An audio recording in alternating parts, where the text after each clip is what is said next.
ఏండి బాగున్నారా? నా చిన్నప్పుడు మా చిన్నానమ్మ దగ్గరికి వెళ్ళి ఏం కూర నానమ్మ అని అడిగితే, ఇదిగో అమ్మాయి కొంచెం తీసుకెళ్ళని ఎంతో ప్రేమగా ఇచ్చే ఈ కూర అంటే వాళ్ళ ఇంట్లోనే కాదండి, మా ఇంట్లో వాళ్ళకి కూడా చాలా చాలా ఇష్టం.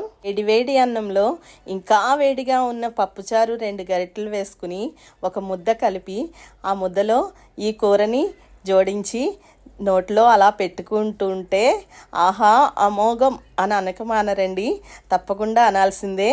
షేరింగ్ ఈజ్ కేరింగ్ అని మన పిల్లలకి ఇప్పుడు మనం నేర్పిస్తున్నాం కానండి, ఆ రోజుల్లోనే మన పెద్దవాళ్ళు వాళ్ళ జీవన విధానంలో అది భాగం చేసుకుని బ్రతికేశారు.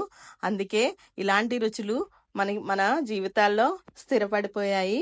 ఒక మనిషి ప్రస్తుతం కంటే జ్ఞాపకాలనే ఎక్కువగా ఆనందిస్తాడండి. కాబట్టి అలాంటి జ్ఞాపకాలని, ఎన్నో జ్ఞాపకాలని నెమరేసుకుంటూ వండి చక్కగా వడ్డించినటువంటి ఈ కూర చాలా చాలా మధురం అండి. ఇంతకీ ఏం కూర అని అనుకుంటున్నారా? పొట్లకాయ, కొబ్బరి తురుము, శనగపప్పు కలిపి చేసిన ఫ్రై అండి.